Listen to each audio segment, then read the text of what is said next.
It's story time. It's war story time. I'm super excited about this. We have Rick Marini. For those of you who don't know him, he is currently founder and CEO of BranchOut, a very popular and fast-growing, I'll let you do the pitch, but a professional network on Facebook. Prior to that, founder of Superfan, a social media startup that was also successful. And then the kind of meat of the discussion tonight, Tickle.com, which you were co-founder and CFO, I believe. Chief strategist and 8 other titles, I think, over 7 years, yeah. Lots of hats. Sold to Monster.com for $100 million plus, and we're going to hear the story of that. So tell us about Tickle. Tell us about the founding of it, growing it, raising money, and ultimately selling it. Give us the... Sure. So hopefully some of you are familiar with Tickle. It was the largest personality testing site on the web. So the roots go back to 1999, came out of Harvard Business School, and a classmate, James Currier, and I started the company. We had taken a Myers-Briggs test, as all HBS students take, and we realized no one was doing that back in 99 on the internet. So we created a personality testing site. We started with PhDs creating anxiety tests, depression tests, and our whole thesis was we want to make this shareable and fun, and it's not that fun to find out your friends are depressed, and we kind of blew it. So we had raised about $1 million of angel money. It's December of '99, and we're realizing that this just isn't working. So we thought about what do people in the Midwest that shop at Walmart like? They like babies and puppies and angels and stuff. So we created a test called What Breed of Dog Are You? And What Breed of Dog Are You took off for us in December of '99, and we did 1 million. I think I took that one, by the way. Yes. I seem to remember that one. We did 1 million page views the entire month of December, which sucks. And then when we launched that, we did 1 million a day. And that kind of put us on the map. And we followed that up with the Celebrity Matchmaker, and we had Howard Stern as one of the potential results, and he melted our servers. Everybody was calling Howard and saying, "I'm your perfect match." And then at that point, we went from December being really depressed and not having a lot of traffic to having a ton of media coverage, which was great. And at that point, in February of 2000, we had our first offer to buy the company from a company called Women.com, which eventually was bought by iVillage, I think. And back in '99 and early 2000, valuations were crazy. It was before the dot-com crash, and Women.com was worth $200 million. And they offered us $20 million. And $20 million for some guys that were doing this for, 7-8 months at that point sounded pretty good. And also at that same time, we had an offer from August Capital to invest in us. And that was interesting as well. The $20 million offer, we knew that the market was getting kind of crazy, and we knew that because there was going to be a lockup of about 6 months, we were going to be taking a big risk if we took that $20 million. We didn't know where the market would go over that period. We figured it was probably going down because things had gotten so crazy. We thought maybe the market might go down 50% for their stock. 6 months later, it went down 90%. So we were very smart to take the money from August Capital and move the company from Cambridge out to San Francisco in 2000. Okay, so that was your Series A. Series A, $9 million from August. Great. So that was your first financing and first turning down an acquisition offer. So move us forward a little bit to the next kind of fork in the road, if you will, where you were debating raising another round or selling the company. So we got through the dot-com crash barely, but we made it with that Series A money, and then turned things around in '02, and actually won the Webby Award as the fastest growing site on the internet. So things really turned around for us in '02. We found our stride, and then in '02 to '03, we went from 1 million to 4 million to 16 million to 32 million. Things were taking off on the revenue side. And we got to a point in '04 where we had bankers coming to say, hey, we want to take you public. And the reality is, it's really hard to take a company public. Smaller media companies get bought by bigger media companies. That's kind of the way it works. So we knew that was probably unlikely. But we hit a point where we were doing probably 25 million of revenue at that point, and Excel, who's actually my current investor in BranchOut, had come to us and said, we want to put 20 million in at $100 million valuation. Right, so that's pretty attractive, and that's That's exciting. And at the same time, Monster.com came to us and said, you're the largest personality testing, but also the largest career testing site. We're really interested in that, and for a lot of other reasons as well. So we were at that crossroads. We had to make a decision, and I think every entrepreneur wants to have to make that hard decision, but it is hard because Monster realized either they bought us then, or they didn't have the market cap to support a bigger acquisition. So a Series B investor is going to want at least 5x their money. So at a $100 million valuation, you need to sell for $500 million. Okay, that's a big number. There's not that many companies that do $500 million acquisitions, especially for a personality testing site. So yeah, or even $100 million, which that kind of worked out. So I guess there's a punchline. We took the money. So and at that point it is hard because computers don't run businesses, people do, and there are real decision factors that come into play that are human factors. Like my partner, my business partner James, had 2 kids, and we had gone through the dot-com crash, and it was hard. I feel like I aged 10 years in 2 going through that, and as a first-time entrepreneur, never having made any money, to have a $100 million offer on the table, and I want to talk about an earn-out component of that. $95 million of it was guaranteed. Done, we're getting that. And then there was an earn-out component that we could have probably made another $50 million. And the reality is we made far less than that. We made more than the 95 to take us over 100, but it was less than that. But we knew that 95 was going to be enough for us, and that was a life-changing moment. And so we decided to take the acquisition over the investment. It's actually a hard decision. You've got people like Mark Cuban, who was very smart to sell for $5.7 billion to Yahoo, and now he gets to be Dallas Mavericks dude and have a great life. That's pretty awesome. And then you've got guys like Mark Zuckerberg, who were really smart. He saw a path to go beyond the $1 billion offer from Yahoo.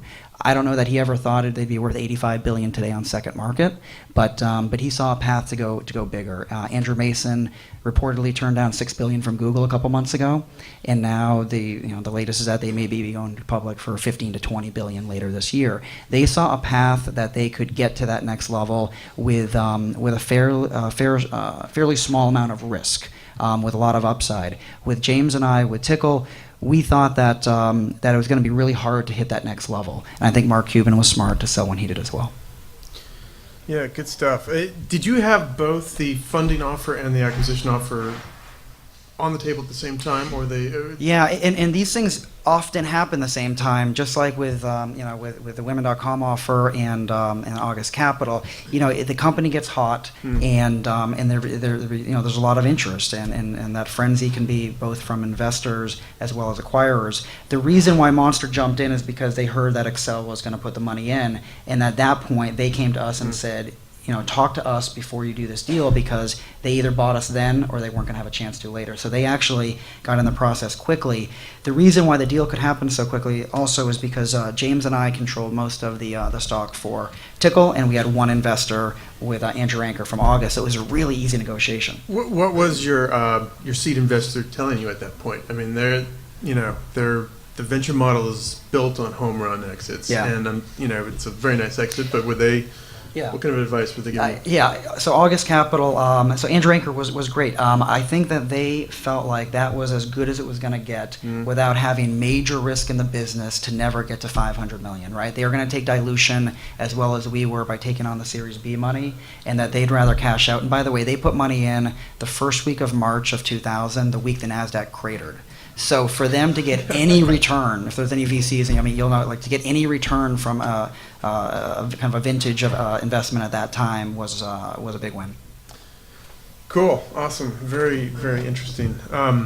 Let's talk about. So you're at the fork in the road. You decide to go down the acquisition path instead of raising more money and going for, mega home run. Talk about the process of doing the deal with Monster. To the degree that you can discuss, talk about negotiating. Did you have another stalking horse acquire in the wings?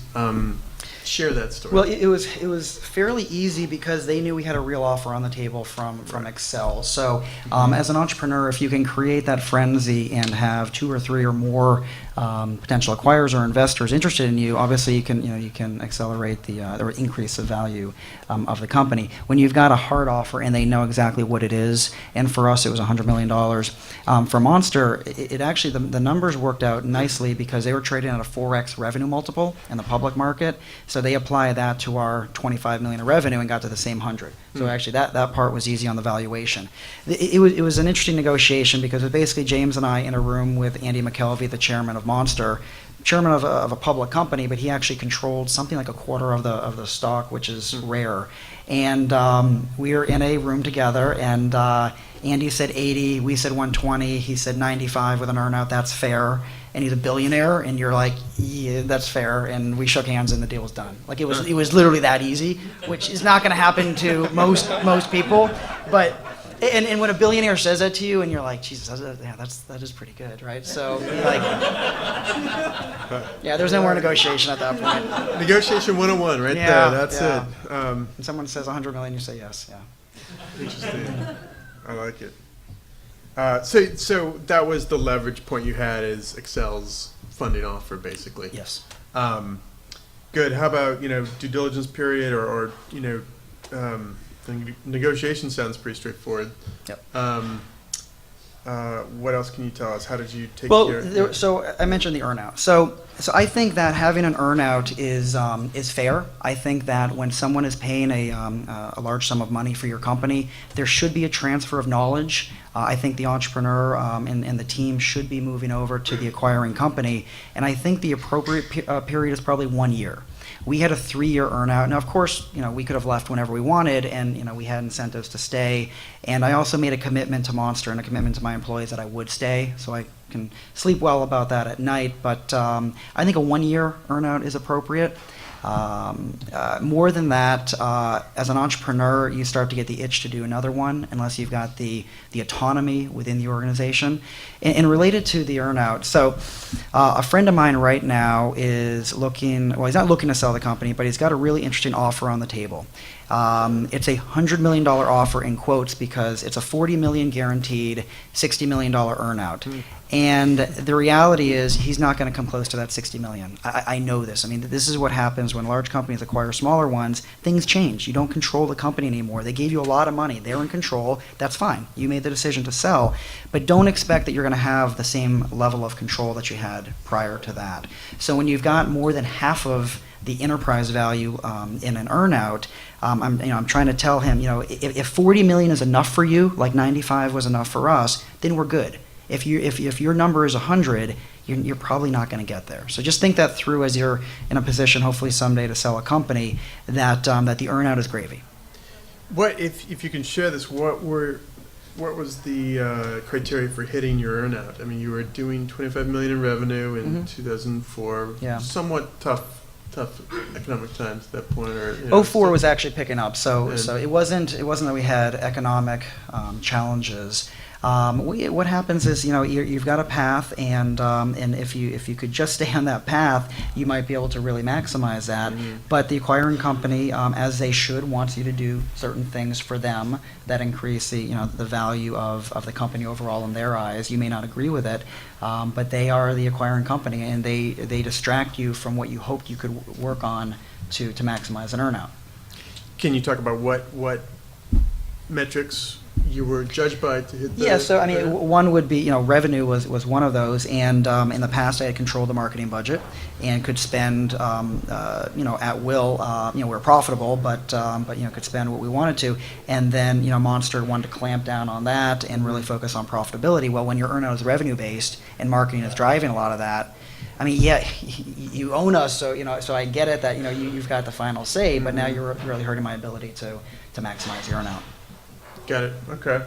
And other scar tissue from post-acquisition, the deal closes, you're there for, how long were you there for? Almost 3 years. 3 years. Yeah.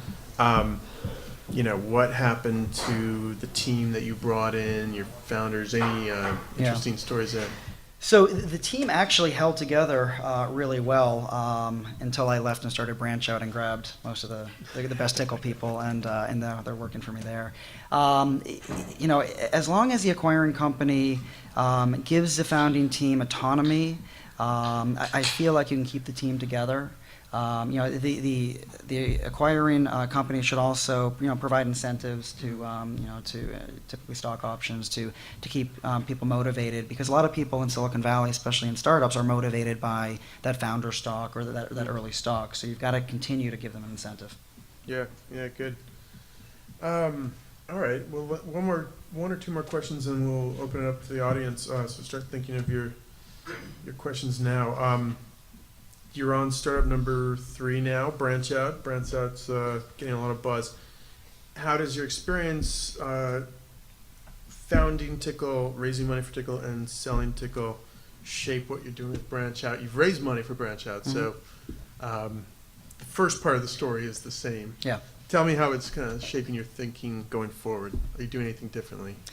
And obviously, when you've got, I've been doing this for 12 years, so obviously there's experience that I can apply with Branch Out. So, He's only 22, so do the math there. It's funky. Yeah. Thank you. Yeah. So, how is it different? I think any time that you have a certain level of success, whether you sold your first company for $5 million, you want to sell the next one for 10. You sell it for 10, you want to sell it for 100. So I think for me, we want to go big with this one, right? I mean, we already had a $100 million company, and which was great, and it changed a lot of lives.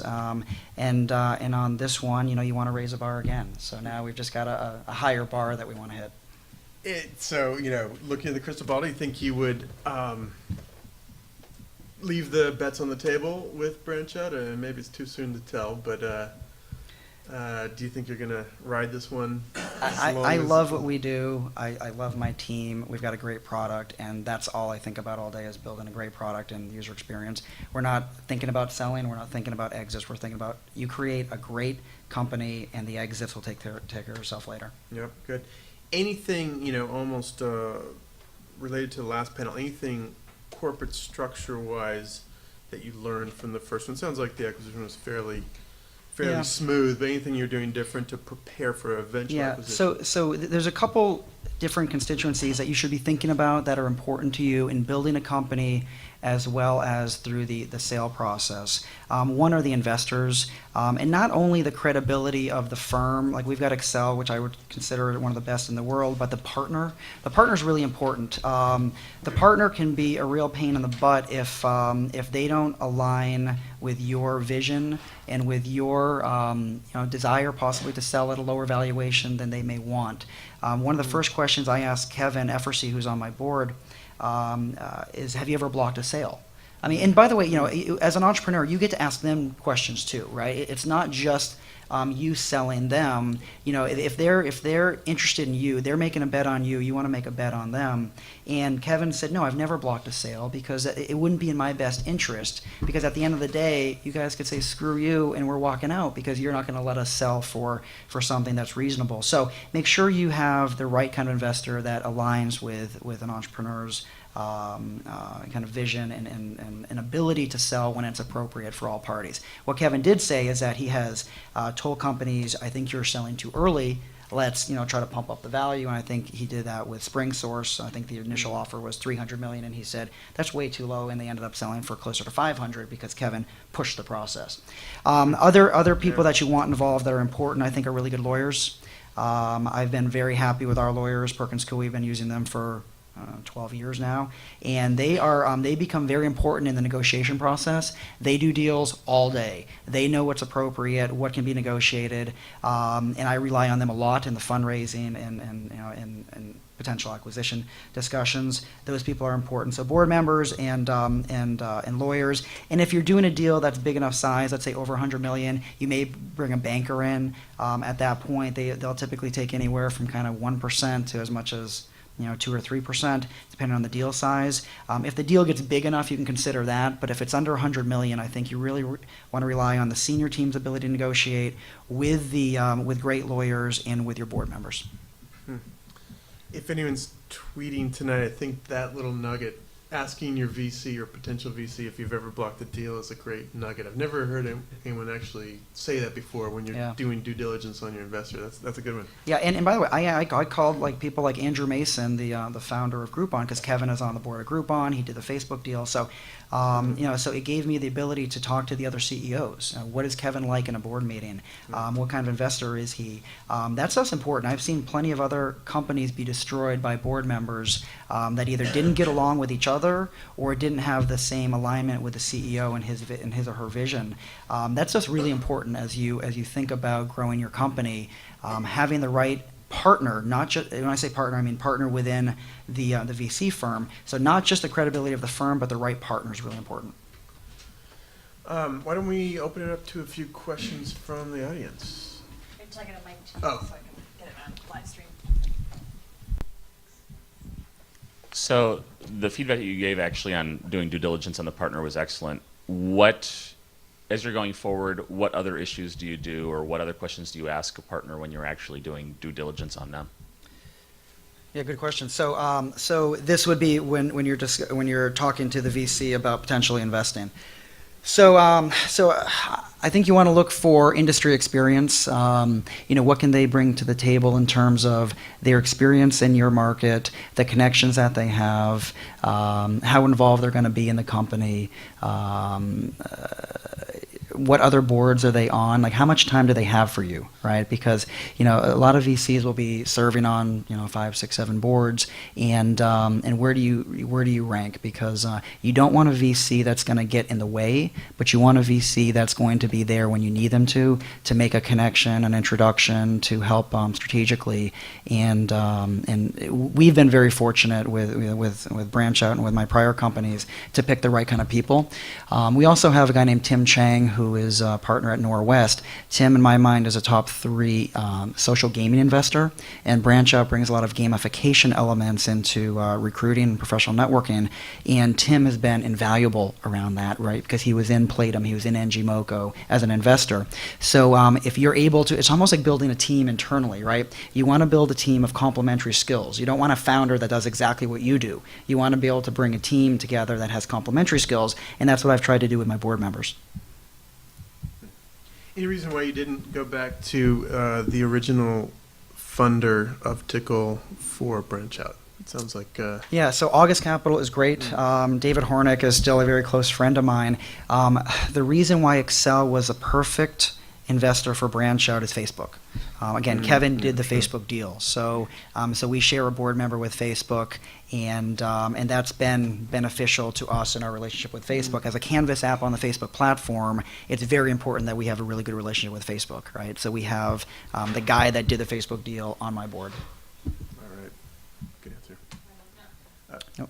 So during the acquisition process...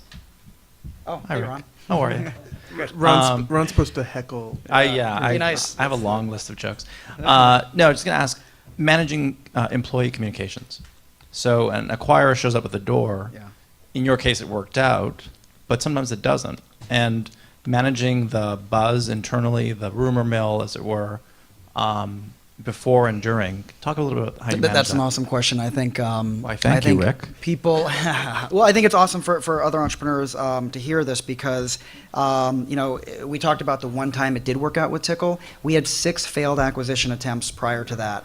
Yahoo, AOL, IAC, Women.com, iVillage, and one other I'm forgetting, all came through our doors, did the due diligence process, and deals fall apart, and the next panel could speak to this as well. Deals fall apart all the time. You just don't hear about it. You only hear the deals when they get done, the big deals that TechCrunch and Mashable cover. You don't hear about the other 6 of them that didn't happen for us. It's really important to manage expectations internally, and the best way to do that is to contain the information to the people that need to know. The senior management team probably needs to know because they're part of the due diligence process of the acquiring company wanting to meet the management team. If you jerk people around at a lower level and they're out there and they want to go buy a new car and they want to go put a down payment on a house and then the deal falls apart, now they got excited and now they feel depressed. They didn't have to feel any of that, right? They could have just continued to do their work, not be distracted, and just crank through. I mean, think about what happened at Yahoo last year with Microsoft. All these Yahoo people, yeah, we're going to sell, we're going to make some money, and then it falls apart.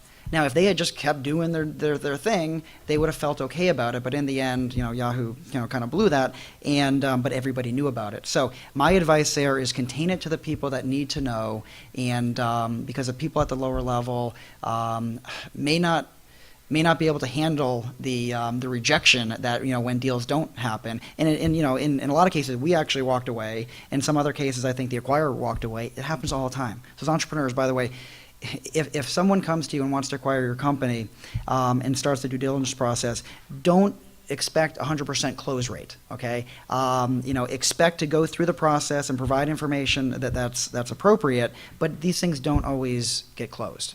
Can you talk about why the other deals leading up to Tickle or leading up to Monster didn't go through? Or was there a pattern to those, or was it? Yeah, I mean, some of them I think were cultural fit. There were some companies or geography. We didn't want to move to Virginia. We didn't feel it was the right cultural fit for some of them.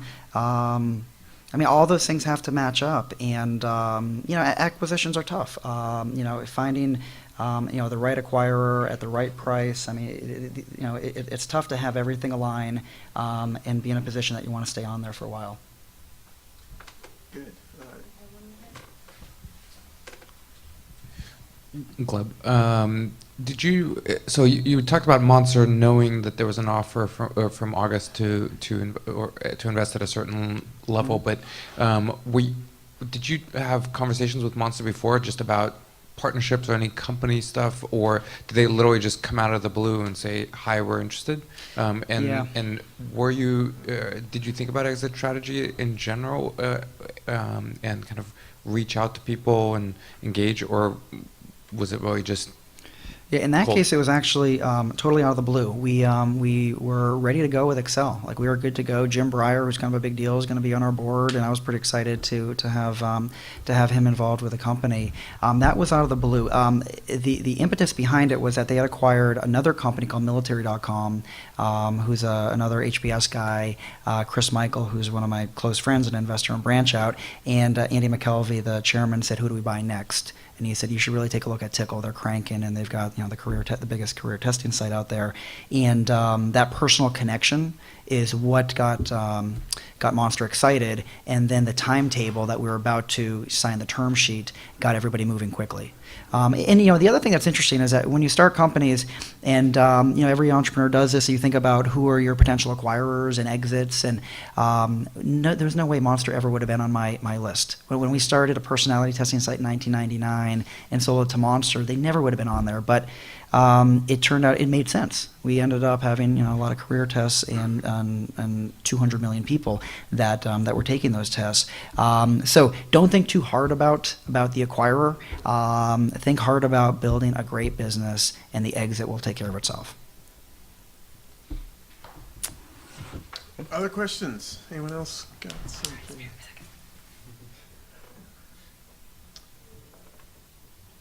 Going once. Covered it all. Bueller.